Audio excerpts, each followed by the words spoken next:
Hello दोस्तों, जिसका इंतजार बेसब्री से हम लोगों को था, सरकार ने वो नोटिफिकेशन दे दिया है। यूपीपीएससी उत्तर प्रदेश लोक सेवा आयोग ने वो नोटिफिकेशन दे दिया है। नोटिफिकेशन है आरओ एआरओ। जैसा कि हम लोग देख पा रहे हैं, आरओ एआरओ का नोटिफिकेशन आ चुका है सरकार के द्वारा और हम लोग जी तोड़ मेहनत करेंगे आरओ एआरओ के लिए।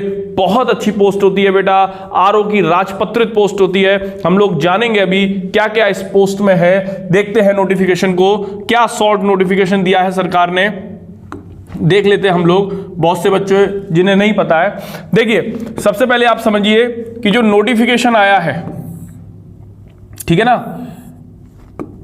नोटिफिकेशन जो है वो आरओ एआरओ के लिए है, ठीक है ना। आरओ का मतलब है रिव्यू ऑफिसर और एआरओ का मतलब है असिस्टेंट रिव्यू ऑफिसर, जिसे हिंदी में बोलते हैं समीक्षा अधिकारी या फिर सहायक समीक्षा अधिकारी। समीक्षा अधिकारी ये आरओ होता है और एआरओ को बोलते हैं सहायक समीक्षा अधिकारी।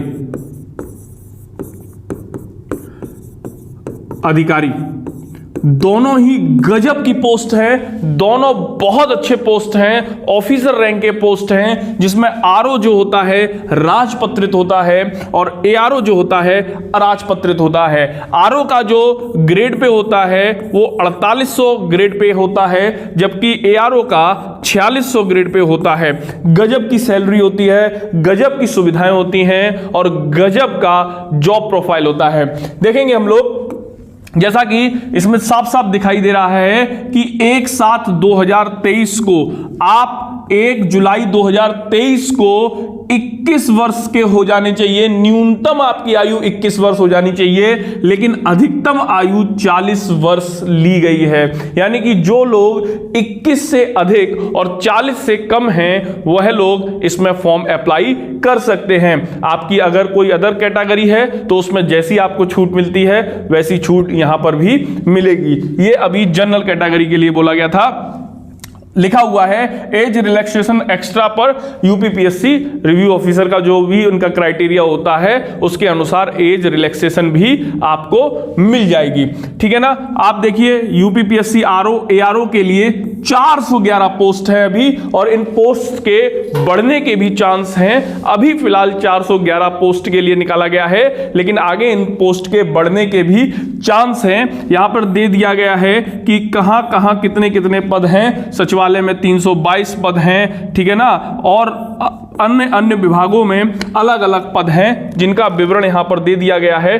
टोटल ये पद जो होंगे वो होंगे 411। टोटल पद ये कितने होंगे? 411।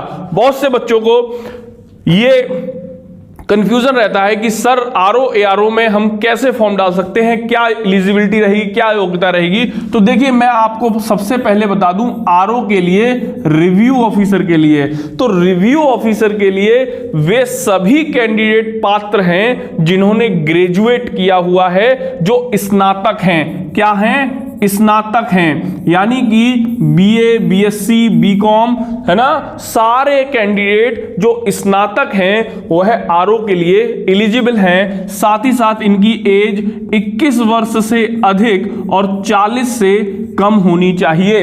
यहां पर फिर मैं आपको बताना चाहूंगा, अगर आपकी कोई कैटेगरी है तो उस कैटेगरी में जो छूट मिलती है वो छूट भी यहां पर आपको मिलेगी, ठीक है ना। इसके बाद क्या होता है, एआरओ जो पोस्ट होती है, असिस्टेंट रिव्यू ऑफिसर जो पोस्ट होती है, उस पोस्ट के लिए आपको ग्रेजुएशन तो चाहिए ही चाहिए, स्नातक तो चाहिए, इसके साथ साथ आपको ओ लेवल, ठीक है ना, या फिर इसके समकक्ष जैसे पीजीडीसीए इत्यादि, है ना। उसकी पूरी एक लिस्ट पड़ी हुई है आयोग पे, आयोग की वेबसाइट पे, आप देख लीजिएगा। जो ओ लेवल या इसके समकक्ष हैं वो लोग इसमें डाल सकते हैं फॉर्म। मैं आपको एक चीज बताना चाहता हूं कि आरओ की और एआरओ के पेपर सेम होते हैं, प्री भी इनका एक साथ होता है और मेंस भी इनका एक साथ होता है, लेकिन दोनों की कट ऑफ अलग अलग बनती है।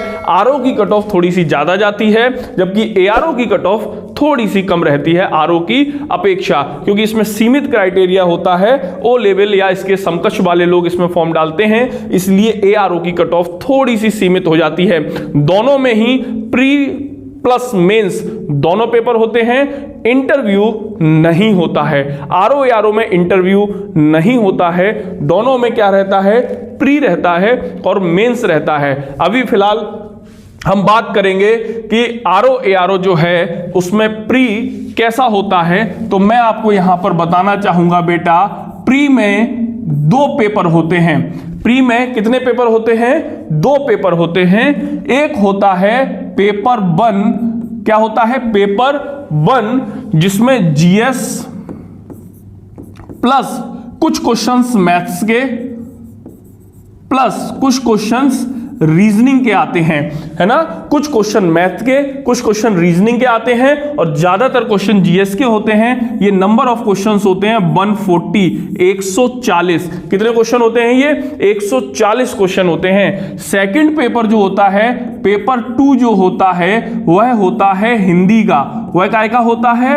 हिंदी का होता है, जिसमें 6 टॉपिक होते हैं। याद रखिए, गिने चुने, ऐसा नहीं आपको पूरी हिंदी पढ़नी है ना, गिने चुने 6 टॉपिक हैं। उन 6 टॉपिक में प्रत्येक टॉपिक में 10 क्वेश्चन आते हैं। इस तरीके से 60 क्वेश्चन जो होते हैं वो हिंदी के होते हैं और बड़ा बढ़िया पेपर होता है। दोनों ही पेपर ऑब्जेक्टिव होते हैं, मल्टीपल चॉइस के होते हैं। 4 ऑप्शन होते हैं, 4 ऑप्शन में से हमें एक ऑप्शन चुनना होता है। बहुत बेहतरीन होता है और इन दोनों को मिलाकर आपकी प्री की कट ऑफ बनती है।